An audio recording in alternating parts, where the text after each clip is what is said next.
That'll teach you. What happens is that these films like this are so huge that they're composed of overlapping fiefdoms. So there are costume designers of huge talent, there are armourers, there are designers, and each of them has a little kingdom all his own, and he makes all his own stuff, and he then brings it to you and says, in effect, do you like this year's SUV? And you say, yes.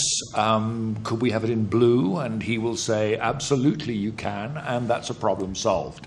Well, that's a metaphor. It isn't, of course, like that, but you could never get through these huge things unless there were these satellite talents all around you, all having their own imaginations and their own energies, which they feed into you all the time. That's the sense in which you are a kind of managing director. Then, God help you, you have to do all the stuff that you do anyway. You have to stand on the set and you have to try and make sense of it all. But it's a bit bigger than a normal one. It's a big thing. Gemma, you've done a remarkable amount of work since you left acting school. Were you nervous, though, about taking on this role, working with Jake, appearing in a Jerry Bruckheimer movie, all that went with it? Yeah, absolutely. It was the biggest role I'd had to date at that time, and it's always nerve-wracking doing something where you're the only female in the film. I felt particularly uncomfortable about that. But it was, you know, you get over all of your neuroses pretty quickly because you just got so much work to do. And it was great. It was an honour to work with everybody. Mm-hmm. Thank you.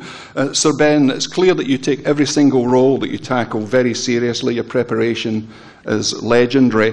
And I wondered when you read the script for this that you started to think there was a touch of Iago, perhaps, in the character you're playing. No, I recognised the blue SUV that Mr. Newell was designing. My four-wheel drive capacity to get across deserts very fast.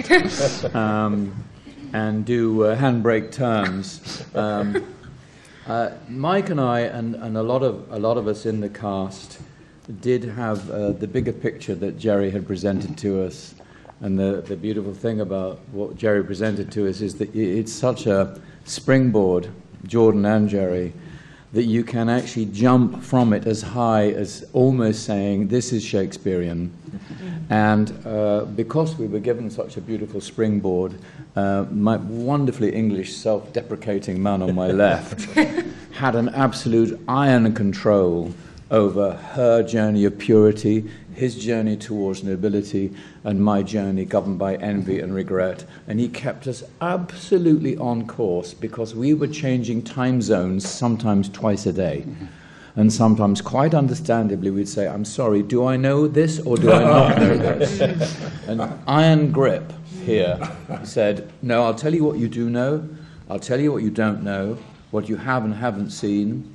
So we were dealing in levels of perception, in memory, in time, and in, as I say, not without trepidation, some leaps towards the Shakespearean stratosphere where we're all very happy and very energized. Thanks. Jake, Jordan's already mentioned your ability at this parkour thing, which is totally alien to me, and also looks as if it must be physically impossible. So I'd like to know, even though you are clearly a fit young man, how you managed to do all these kind of gravity-defying feats during the action sequences. Or don't tell us it wasn't you.